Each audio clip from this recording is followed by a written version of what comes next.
pa ang pinaka nakakagulat, walang parents na nandoon.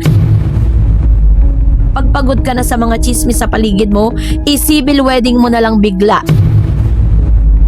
Bakit walang magulang? Nagtanan ba sila?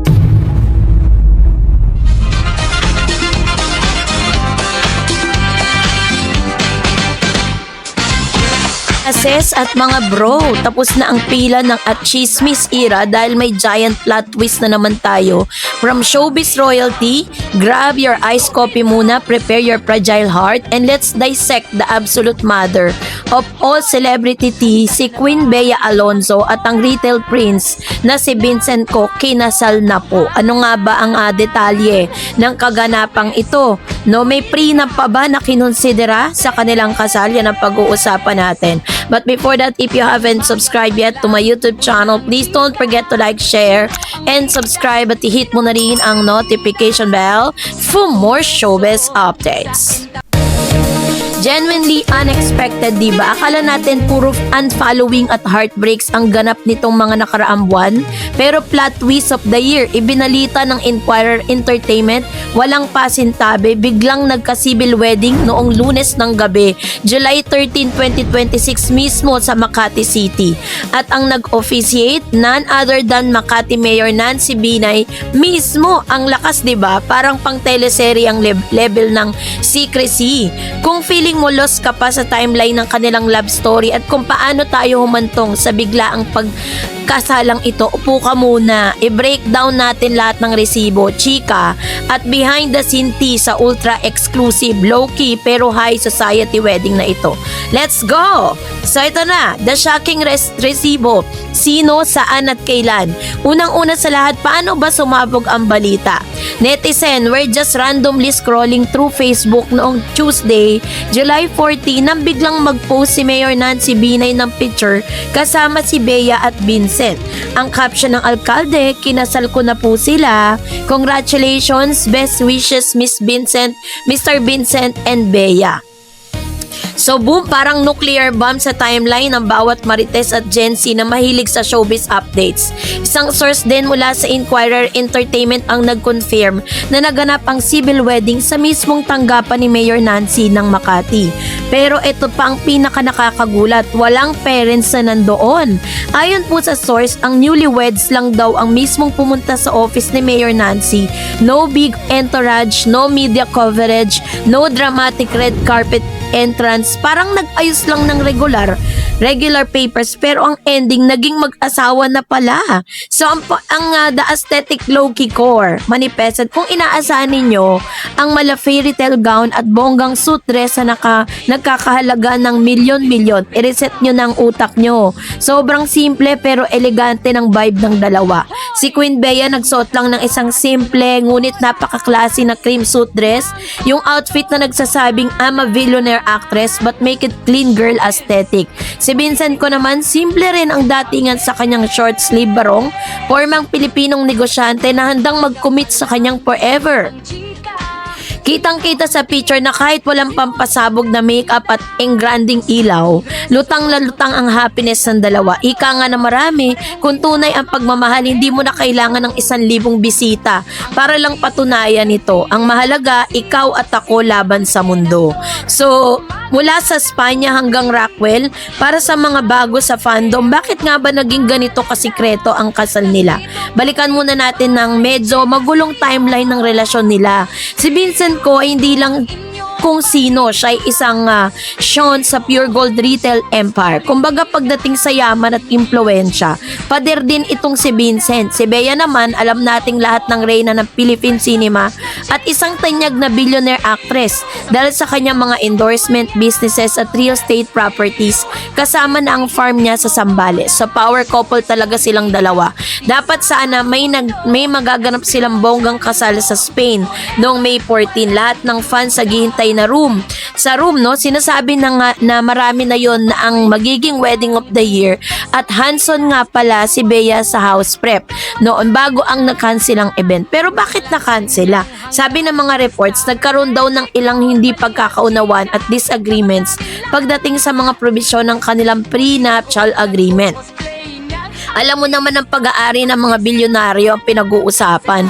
Napaka-komplikado ng prenup dahil doon kumalat ang chismis na baka tuluyang nang nagiwalay ang dalawa. Dagdag pa riyan ang kamakailang chismis na nag-unfollow pa raw si Bea at sa Instagram account ni Vincent. Akala ng marami break na at wala ng pag-asa. Pagkatapos ng Spain cancellation, may bulong-bulungan din na baka magkaroon ng church wedding sa Maynila. Pero ayon sa mga latest reports, tila naging strategiya or ploy lang pala ito ng dalawa para ilihis ang pansin ng publiko ng mga mata ng mapanuring media. Ang tunay na plano, isang tahimik at pribadong kasal sa Makati. Bago ang kasal, napag-alaman ding bumili ng isang apartment ang dalawa sa Rockwell, Makati na siyang naging dahilan para maging official silang residente ng lungsod. Kaya naman kay Mayor Nancy Binay sila dumiretso para sa kanilang civil union. Bakit nga ba to naging sobrang big deal sa ating pong panahon? No? Bakit trending ang kasalang Bea at Vincent sa TikTok, sa Twitter, sa Facebook? Kasi nire-represent nito ang maraming bagay na pinaniniwalaan ng ating henerasyon ngayon. Number 1, privacy is the new luxury. Sa panahon ngayon, bawat galaw ng tao ay pinopost sa IG stories o ginagawa ng TikTok content. Ang piling magpakasal ng patago ay isang napakalaking flex, no? Pinatunayan ni na Bea at Vincent na hindi mo kailangang i-content ang bawat segundo ng buhay mo para maging valid ang relasyon mo. The more private it is, the more peaceful it becomes. Number 2, guarding the bag. Hindi natin maitatanggi ng issue ng prenup ang naging dahilan ng delay ng kasal nila. Para sa mga Gen Z, napaka-mature at napaka-independent ang dating nito. Hindi porket mahal mo ang isang tao, pababayaan mo na ang pinaghirapan mong ari-arian, 'di ba? Ang pag-uusap kasi ng tungkol sa ari-arian at pera bago ang kasal ay hindi daw kawalan ng tiwala, kundi tanda ng maturity at respeto sa isa't isa. At ang katotohanang naayos nila ito at nagpakasal pa rin sila, ibig sabihin lang naresolba nila ang problema bilang matatalinong matatanda.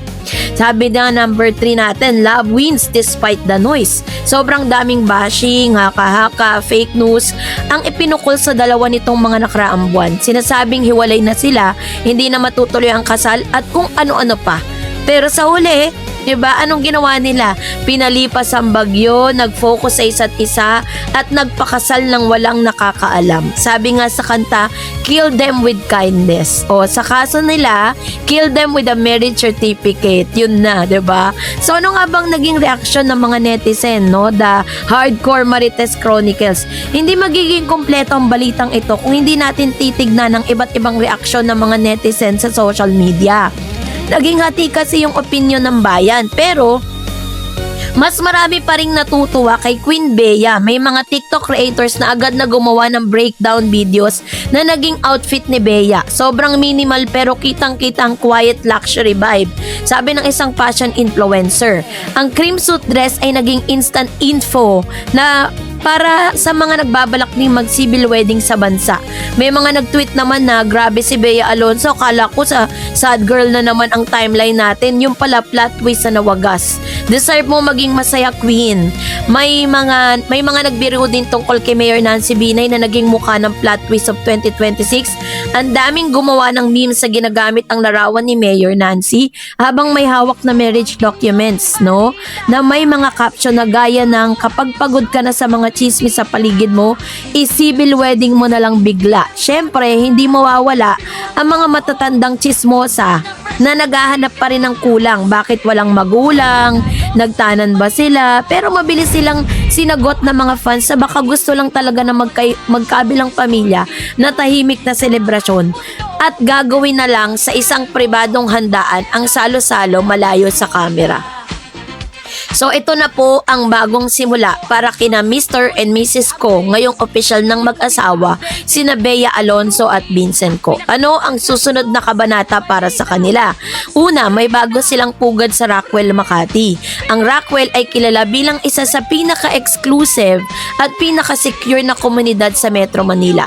Perfect para sa isang power couple na gustong mamuhay ng payapa at malayo sa ingay ng showbiz. Pangalawa, patuloy pa rin si Bea sa kanyang kanyang mga trabaho. Sa katunayan, bago pa lumabas ang balitang ito, naiulat na abala si Bea sa kanyang mga shooting at taping na nagpapatunay na kahit may personal siyang kaganapan sa buhay, hindi niya pinabayaan ang kanyang karir bilang isa sa pinaka mahuhusay na aktres sa bansa.